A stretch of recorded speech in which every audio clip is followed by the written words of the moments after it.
The blood of the innocent is crying out from the ground for justice. Yes! Yes! Women have been made widows. Children have been made orphans. Will the greedy and the powerful stage a rock star reception to pat themselves on the back? They are simultaneously oppressing the poor and crushing the needy.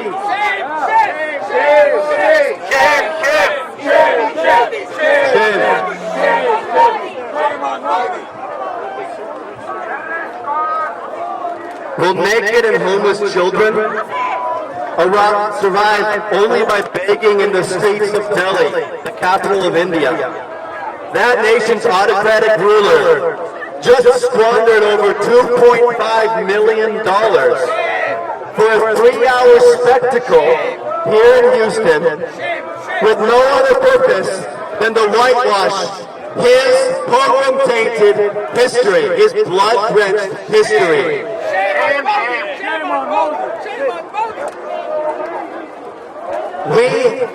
We need to thank the American politicians who heroically refused to attend this event today. I want to name some names. That includes people like Congressman Brad Sherman. He dropped out. His decision to drop out was shocking, considering that he is not only the co-chair of the India caucus, but that he also recently sent a letter to his colleagues telling them all in Congress that they should join the event. But now he's dropped out. Congressman Al Green. He just dropped out of the event.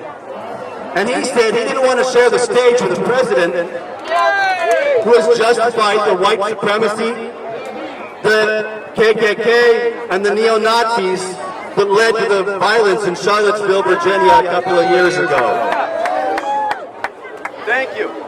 Thank you, Congressman Al Green. Thank you.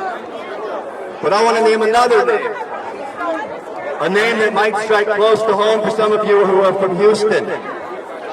Congressman Pete Olson doubled down on his commitment to attending the event just yesterday. Congressman Pete Olson wrote that Howie Modi is about unity, not division. What do y'all think of that?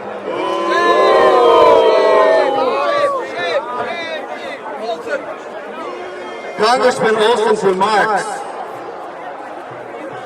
overlook the fact that Howdy Modi is a partisan Indian political event, which is driving a wedge between the incredibly diverse South Asian communities of Houston, of Texas, and of America. What has Modi been doing? We've seen him in the past couple of months. We've seen him annex Kashmir. I know a lot of you here today are from Kashmir. If you're from Kashmir, raise your hand. If you're from Kashmir, speak out. How long has the communications blackout in Kashmir been ongoing? 45 days. 45 days. 49 days. 49 days since Kashmiris have been able to speak with their loved ones back home in Kashmir. Why? Why? Why has Modi done this? Why is Modi cutting off Kashmiris around the world from the ability to access, to speak with their loved ones, to call back home just to say, yes, I'm alive, I love you? Shame on Modi. Shame on Modi. In a song, we've seen Modi recently make 2 million Assamese, 2 million Indians, stateless by stripping them of citizenship, primarily Muslims. And now he's building massive detention centers, some might even call them concentration camps, to hold these newly declared foreigners. Shame. And over the past 5 years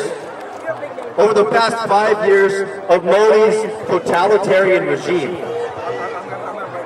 we have seen a massive influx in mob lynchings, in lynchings of Dalits, of Muslims, in lynchings in the name of cow protection, and more recently in lynchings in the name of the Hindu deity Ram.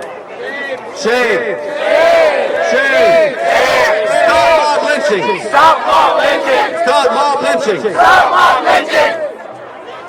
And now, Modi's party has recently announced plans to introduce a new law, a national law, to criminalize religious freedom, to make it a criminal act to change your faith, your religion, without government permission.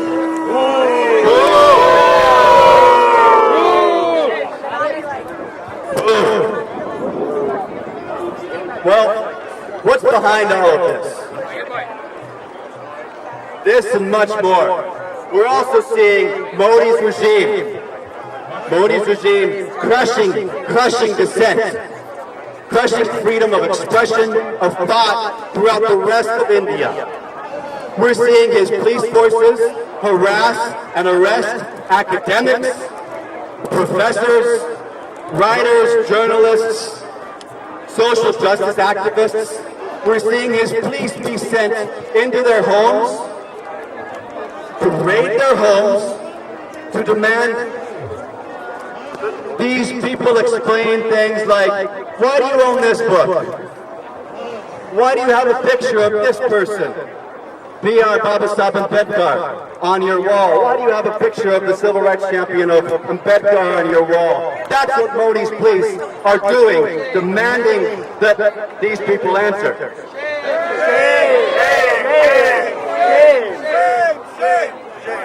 As I wrap up, I want to touch on an explanation for why all this is happening. Who heard about El Paso, Texas? Who heard about the shooting in El Paso, Texas? That white supremacist terrorist murdered 22 people. That white supremacist terrorist's evil act was inspired by the evil act of another white supremacist terrorist who murdered over 50 Muslims in mosques in New Zealand. His evil act was inspired by another white supremacist terrorist named Anders Breivik of Norway, who murdered 77 people in 2011. Anders Breivik left behind a manifesto. And in his manifesto, he describes how he drew inspiration from other nationalist and extremist groups around the world. Anders Breivik named in particular the RSS of India. The RSS of India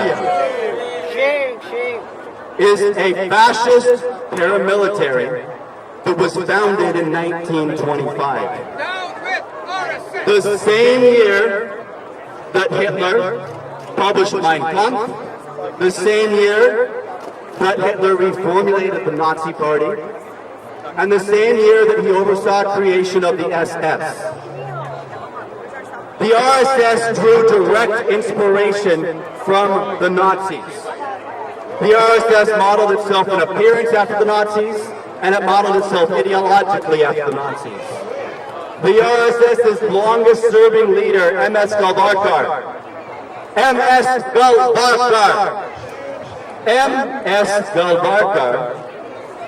who Modi has described as his guru worthy of worship, specifically praised Nazi racial policy and specifically said that the racial policies of Nazi Germany were a good lesson to learn by.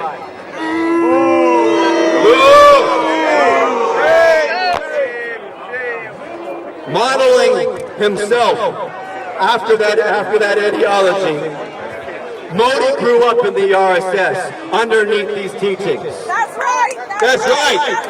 Modi's a product of the RSS. Shame on Modi. Shame on Modi. Go back RSS. Modi's a product Modi's a product of the RSS. And because he's a product of the RSS, he led a pogrom against Muslims in 2002. His hands are stained with blood.